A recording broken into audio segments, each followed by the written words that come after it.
तो नमस्कार जी, कैसे हैं आप सब। उम्मीद करते हैं आप सभी लोग अच्छे होंगे। आज हम लोग पढ़ेंगे 10th क्लास का संस्कृत का चैप्टर 1 जिसका नाम है मंगलम। प्रथम पाठ का नाम है मंगलम।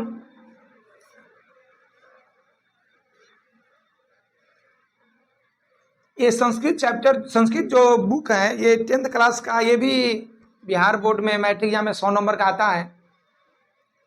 एग्जाम की दृष्टि से बहुत ही महत्वपूर्ण सब्जेक्ट है, यानी नंबर उठाने के लिए अगर आप अपने स्कोर में इजाफा करना चाहते हैं तो संस्कृत पढ़ना अति आवश्यक है।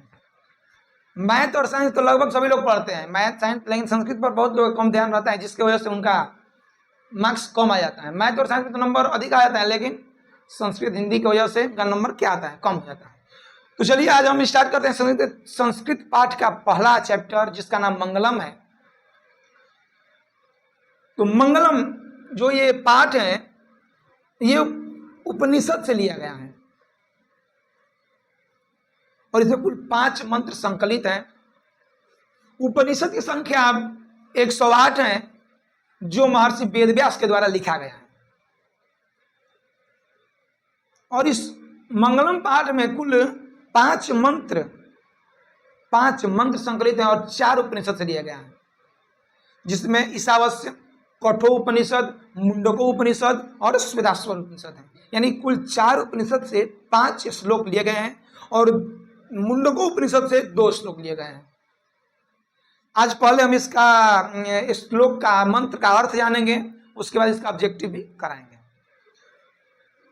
तो ये पाठ स्टार्ट करने से पहले यदि हमारे चैनल पर नए हैं तो मेरे चैनल को सब्सक्राइब कीजिए, लाइक कीजिए, कमेंट कीजिए और इस वीडियो को शेयर कीजिए ताकि उन सभी बच्चों के पास, उन सभी विद्यार्थियों के पास ये वीडियो पहुंचे जो इस बार 2024 में मैट्रिक की परीक्षा देने वाले। तो चलिए हम लोग स्टार्ट करते हैं मंगलम पाठ। तो पहला श्लोक ईशावास्य उपनिषद से लिया गया है जो आप हमारी स्क्रीन पर देख सकते हैं। लिखा गया है कि हिरण्मयेन पात्रेण तस्य पिहितम मुखम, हिरण्मयेन पात्रेण सस्याम पिहितम मुखम तत्वं प्रसन्न पावृणो सत्य धर्माय दृष्टये। हिरण्मयेन पात्रेण, सोने के पात्र से, सतस्य पिहितम मुखम, सत्य का मुख ढका हुआ है, तत्वं प्रसन्न पावृणो सत्य धर्माय दृष्टये। हे सूर्यदेव, इस सोने के पात्र को हटाइए ताकि हम लोग सत्य रूपी धर्म को जान सके, देख सके। लिखा गया है इस श्लोक, जो ये श्लोक है ईशावास्य उपनिषद से लिया गया है। आता है क्वेश्चन कि हिरण्मयेन पात्रेण ये किस उपनिषद से लिया गया है। तो ये उपनिषद पहला जो श्लोक है ईशावास्य उपनिषद से लिया गया है। और इस श्लोक में महर्षि वेदव्यास जी कहते हैं कि जो ये संसार में सत्य रूपी जो धर्म है यह ढका हुआ है सोने के पात्र से। सोने का पात्र कहने का मतलब है कि मोह माया से यह संसार ढका हुआ है और इस मोह माया के व्याप्त संसार में हम लोग लिप्त हैं। असलियत को, वास्तविकता को हम देख नहीं पाते हैं। इसमें वेदव्यास जी सूर्यदेव से आग्रह करते हैं, हे सूर्यदेव, हे दिनकर दिवाकर, आप इस सत्य रूपी मार्ग को दिखाइए, इस सोने के पात्र को हटाकर सत्य रूपी मार्ग को दिखाइए। ठीक है, यह था पहला श्लोक। दूसरा श्लोक, अणोवण्यान महतो मह्यान आत्मस्य जंतो निहितो गुहायाम तम क्रतु पश्यति भीत शोको धातु प्रसादान महीन मनात्मनः। अणोवण्यान महतो मह्यान, ये दूसरा श्लोक है जो कठोपनिषद से लिया गया है। इसमें कहते हैं वेदव्यास जी कि अणु किसे कहते हैं? अणु मतलब छोटा से भी छोटा, अणियान छोटा से भी छोटा, महतो मह्यान, महतो मतलब महान, मह्यान मतलब महान से भी महान। दिया कि अणो अणियान महतो महियान आत्मस्य जंतु निहितो गुहायाम। जो ये आत्मा है, जो जंतु के हृदय रूपी गुफा में निवास किया है, ये आत्मा अणु अणियान छोटा से भी छोटा है, महतो महियान महान से भी महान है, लेकिन तम क्रतु पश्यति दीतसो को धातु प्रसादान महिन्मनात्मन। लेकिन उसको कौन व्यक्ति पश्य कर सकता है? पश्य मतलब देख सकता है। तमकृत उसको देख सकते हैं, पश्यति देख सकते हैं, वित्त शोकी पुरुष। वित्त शोकी मतलब जो शोक रहित हो, जो इस संसार रूपी मृत्युलोक में माया से मुक्त हो, मोह माया से मुक्त हो, वही व्यक्ति देख सकता है। और धातु प्रसादान महिन्मनात्मन, और जिस पर उस परम पिता परमेश्वर की असीम अनुकंपा होगी, वही इस आत्मा को देख सकता। ये था दूसरा श्लोक जो कठोपनिषद से लिया गया है। इसमें महर्षि वेदव्यास जी कहते हैं कि जो आत्मा है, आत्मा महान से भी महान और छोटा से भी छोटा है। आता है क्वेश्चन कि छोटा से छोटा क्या होता है? आत्मा। महान से महान कौन होता है? आत्मा। आत्मा कहाँ निवास करता है? तो जंतु के हृदय रूपी गुफा में निवास करता है। अणो अणियान महतो महियान जंतो निहितो गुहाया, आत्मा से जंतो निहितो गुहाया। अणु से भी छोटा, छोटा से भी छोटा, महान से महान ये आत्मा है, जो कहाँ रहता है? जंतु के हृदय रूपी गुफा में रहता है। तम क्रतु पश्यति वित्त शोक, उसको और कोई नहीं दे सकता है। उसको देखने के लिए वित्त शोकी होना पड़ेगा, इस मृत्यु लोक के मोह माया से मुक्त होना होगा। और धातु प्रसादान महिन्मनात्मनः, और उस व्यक्ति पर उस परम पिता परमेश्वर की असीम अनुकंपा होगी, वही व्यक्ति उस आत्मा को देख सकता है। ठीक है, अगला श्लोक, तीसरा श्लोक।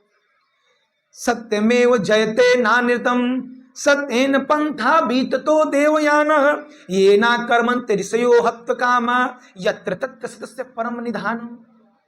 सत्यमेव जयते नानृतम, ये जो श्लोक है मुंडकोपनिषद से लिया गया है। जो VVI हैं, ऐसे तो VVI पांचों हैं, लेकिन पांचों में VVI तीसरा श्लोक है, मुंडकोपनिषद से लिया गया है। हमेशा आता है क्वेश्चन कि किसकी विजय होती है? तो सत्यमेव जयते, सत्य की विजय होती है। अनानृतम, झूठ की नहीं। सतेन पंथा बीततो देवयानः, संते सत्य के पंथ पर पकड़ के देवयान देवलोक तक जा सकते हैं। ये ना कर्मंत हित हप्त ऋषयो हप्त कामा, और ये जो कर्म है ऋषि महर्षि लोग करते हैं। ऋषि महर्षि लोग सत्य रूपी मार्ग को पकड़ के देवलोक तक पहुंच जाते हैं। यत्र तत् सत्य परम निधानम, और वहां पर यत्र तत् सत्य का परम भंडार रहता है। जहां पर सत्य का परम भंडार रहता है, वहां के लोग देवयान देवलोक तक जाते हैं। देवयान पकड़ के पुष्पक विमान पर बैठ करके देवलोक तक जाते हैं। कौन लोग? जो सत्य रूपी मार्ग को पकड़े हुए हैं, सत्य रूपी मार्ग को पकड़े हुए हैं, वो व्यक्ति सत्य रूपी मार्ग को पकड़कर देवलोक तक जा सकते हैं।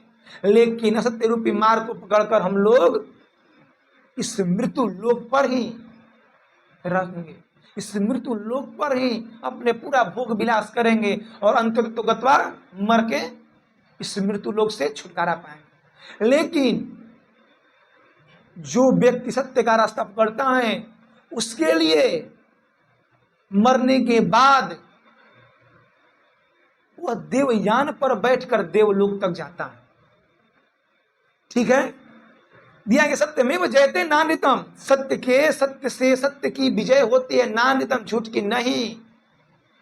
और सतेन पंथा, सत्य के रास्ते को पकड़कर लोग देवयान पर बैठकर देवलोक तक जाते हैं। और ये काम हमारे ऋषि महर्षि लोग करते हैं। तो वहां पर क्या होता है? ऋषि महर्षि के क्षेत्र में, ऋषि महर्षि के वातावरण में सत्य का परम भंडार रहता है। ठीक है, अगला श्लोक। यथा नद्यः स्यन्दमानाः समुद्रे अस्तम गच्छन्ति नाम रूपे विहाय तथा विद्वानम नाम रूपाद विमुक्त परात्परम पुरुषमुपैति दिव्यम यथा नद्यम। ये श्लोक जो है मुंडकोपनिषद से भी लिया गया है। 2 श्लोक मुंडकोपनिषद से। पहला सत्यमेव जयते मुंडकोपनिषद से, दूसरा यथा नद्य स्यन्दमाने मुंडकोपनिषद से।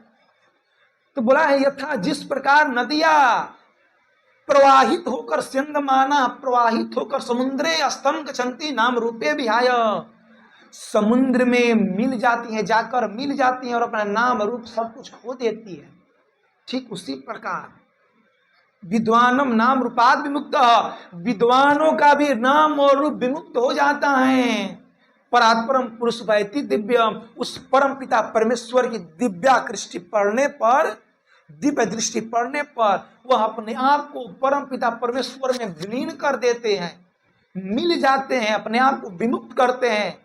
जिस प्रकार नदियां समुद्र में मिलते ही अपना नाम रूप विमुक्त कर देती हैं, भूल जाती हैं, छोड़ देती हैं, उसी प्रकार दिव्य पुरुष, महापुरुष, सिद्धि प्राप्त किया हुआ पुरुष जब उस परम पिता परमेश्वर की दिव्य दृष्टि पड़ती है तो अपने आप को उस परम पिता परमेश्वर में लीन कर देता है, लवलीन हो जाता है और अपने राम रूप को सब कुछ खो देता है। और अंतिम श्लोक इस पाठ का, वेदाहमेन्दं पुरुषं महांतम आदित्यम वर्ण तमसा परस्तात् तमेव विदित्वा ते मृत्युमेति नान्य पंथा विदते यनाय। वेदाहमेन्दं पुरुषं महांतम, वेद को जानने वाले पुरुष महान होते हैं। ये जो श्लोक है श्वेताश्वर उपनिषद से लिया गया है और इस श्लोक में जो महर्षि वेदव्यास जी हैं वो बता रहे हैं कौन पुरुष महान होता है, कैसे महान होता है, वही बोला है। और इस मृत्यु लोक से कैसे वह मुक्ति प्राप्त करेगा, वही बोला है कि वेदाहमेन्दं पुरुषं महांतम, वेद को जानने वाले पुरुष महान होते हैं। आदित्यम वर्ण तमसा प्रस्तात्, कैसा महान होते हैं, जिस तरह आदित्य वर्ण, आदित्य का प्रकाश, दिनकर का प्रकाश, सूर्य का प्रकाश, तमसः प्रस्तात्, इस पर कर देता है, परास्त कर देता है, हरा देता है, किसको, तम को, अंधकार को।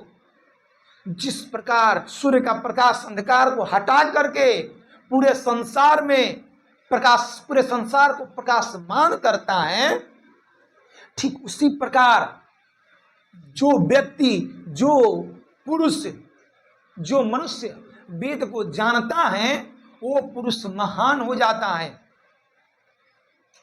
उस पुरुष के दिव्य, उस पुरुष के आंतरिक आत्मा में, आंतरिक आत्मा प्रकाशमान हो जाती है और उनके पास अंधकार, पराग, उनके अंदर से अंधकार, यहाँ पर अंधकार कहने का, पुरुष के अंदर अंधकार कहने का मतलब यह है कि लोभ, लालच, जलन, ईर्ष्या सब कुछ नष्ट हो जाएगा, सब कुछ परास्त हो जाएगा। कब? जब पुरुष वेद को जान जाएगा। तमेव विदित्वाति मृत्युमेति नान्या पंथे विदते यनाय।